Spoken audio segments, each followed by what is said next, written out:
everybody, welcome to Stonx Music. My name's Ollie, and today we're going to be having a look at Overdrive in this Ableton Deep Dive session. Let's go!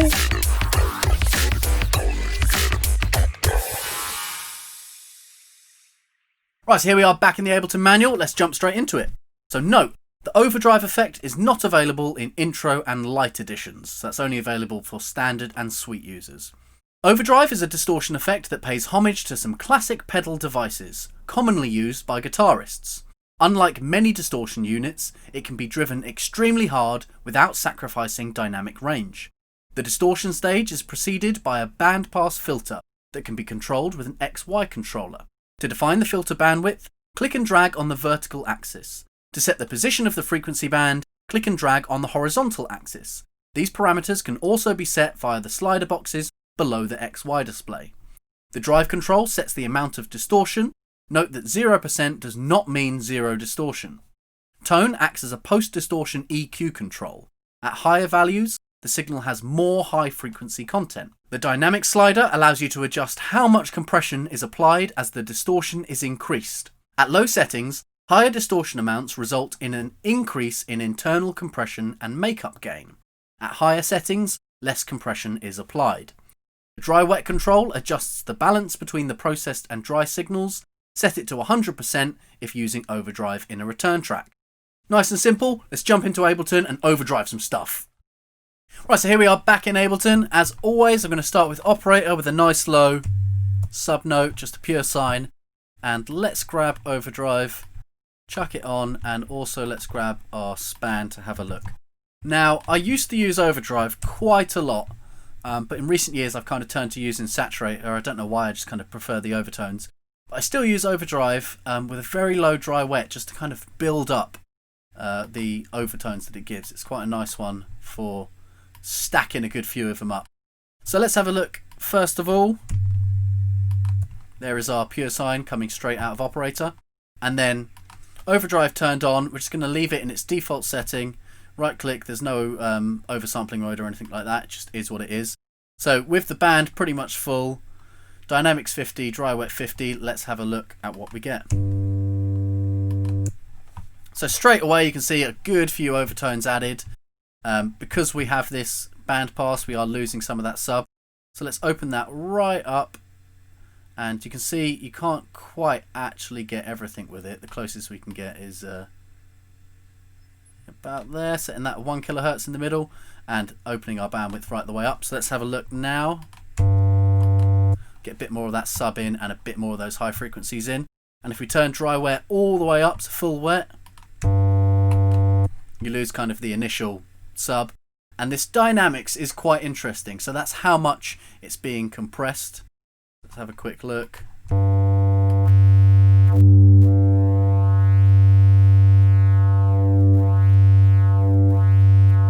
And that's quite a fun one to put a max LFO or just automate. Then also we have the drive and the tone. So the band is quite a fun one if we want to do some multi-band stuff. So if we have a look at that, let's group it a couple of times and we'll go, oh, that's not what I wanted to do. Come into here, Control R, we'll go low, duplicate, rename that one mid, duplicate, rename that one high. So we want the dry wet on 100% for this because we're kind of using it as a splitter. So let's open span so we can see what we're doing. I'm going to take this right the way down to just these low frequencies.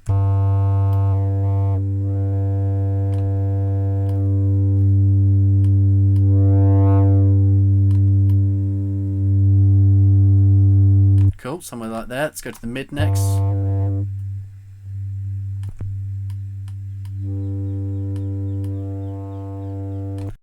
Because we've only got a sub to start with, if you take this too high, we're going to lose everything.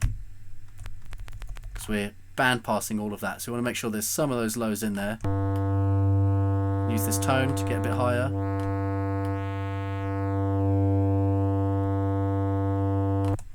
And then for high, we could, again, we have to make sure the lows are in there, but we could take the dynamics and the tone right up.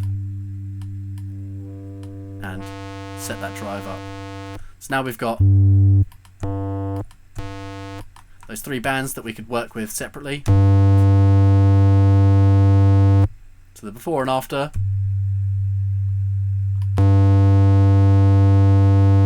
And that's just given us loads of harmonic content to work with. So we could then go ahead and do our standard, grab an auto filter at the end of all of that. Bam, notch mode, clean to OSR, bit of drive, and we could show automation here. Oh, let's grab a max device because it's just a bit more fun. Audio effect, come down to shaper. There we go, map to you, and let's draw something in. Something like that, and we'll go for half. And let's adjust how much. Oh, up to you.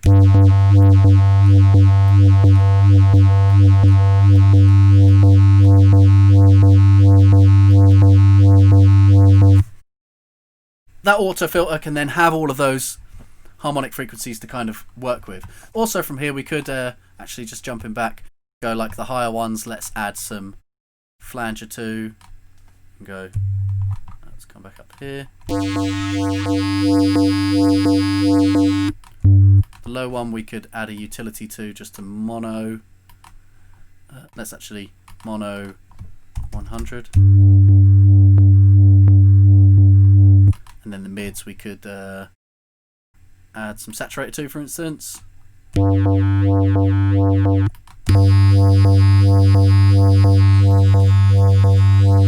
said this highs are a bit higher, -6. Or come afterwards like we did before with our multiband and rebalance it from here.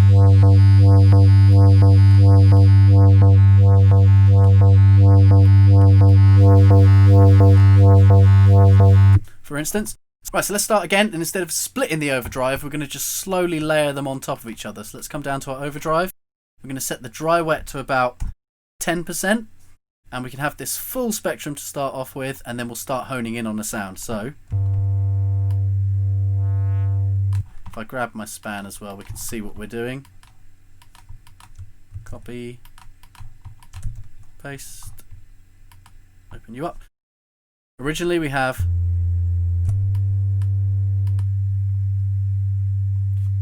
so 10%, just slowly adding some bits on. Let's duplicate the overdrive now, and we'll leave that on 10%, and we're going to come up to some of these MIDI higher ones.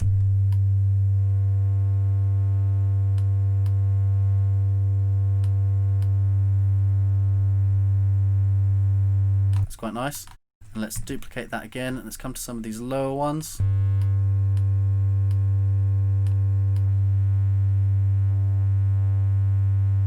Maybe like some of these higher ones. Let's push it. It's kind of cool. Let's duplicate it again and take the dynamics down.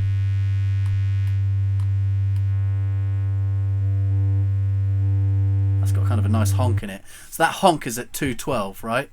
So what we could do now is come up to our auto filter, bring that in, notch mode, set that at 212, resi up a bit. Kind of get rid of that honk that's created, but keep the distortion. And then if you wanted to wobble this a bit, we could move it around a little bit with, let's grab an LFO,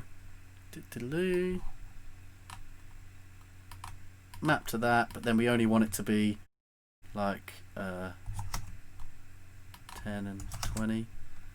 No, let's go 30 and 40. See, that's kind of hovering around there. So we get a little bit of that pushback from the honk. Let's just close those down and then go in again. Let's copy an overdrive, paste it after that LFO, and just find some more frequencies. Open span up again.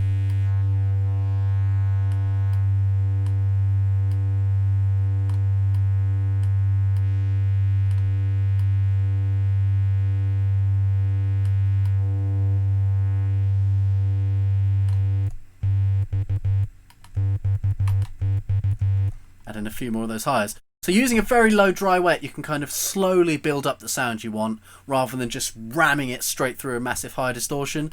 And on a sub, you can see that this is quite a slow process, but if we were to do this on an FM sound, it does just give you a bit more control. So let's start again. I'll just make a third one quick. And this time we're just going to come here, hit our sign, add a couple more distorty bits, and let's turn the level up and have it kind of fade in a bit. Standard FM. Cool. let's grab our overdrive. And you can see if we whack dry wet all the way up, dynamics all the way up, the band to 1, we'll open it right up, drive right up, and mess with this tone, that's going to be like maximum overdrive.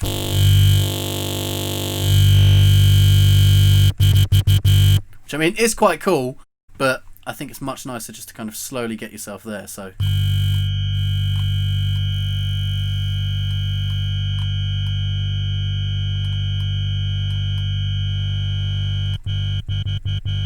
that's quite nice. The other thing we can do is automate the actual bandpass movement to give us some nice kind of growly moves. So let's map this to here. We don't want it to come all the way up. Yeah, somewhere like there. And we probably don't want it all the way down either. And let's set that rate to be like slower and make the band a bit quieter. So now we've got...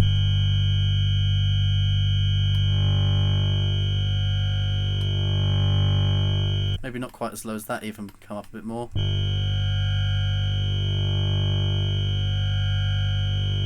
So it's kind of building up that movement with the distortion at the same time. Let's come in again and grab another overdrive after this and have the dry wet quite low, and we'll do it full band as much as we can.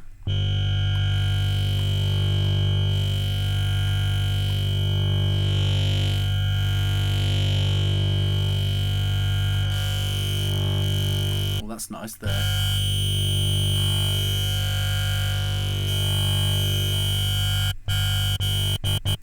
It's got some real nasty high-end frequencies. I like that. We'll get the auto filter, notch it. We'll come up here. Let's get OSR for a bit more dirt, and then we'll try and do some movement over here with that. So let's copy the LFO, map this one to that frequency instead, and then we're going to move that up to like up here somewhere. And let's speed it up a bit, maybe a bit higher than that.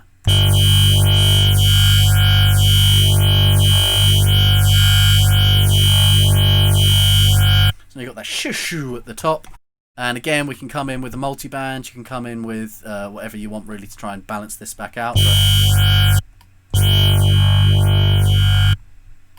let's have a look in our span and see what we got.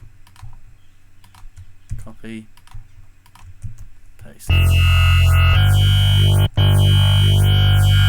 We still have some nasty frequency here around 3K, so you might want to grab an EQ to sort that one out. Grab that here, turn you off, done. 3, 1, 2, 3, and then tap the Q, bring that down, open that up.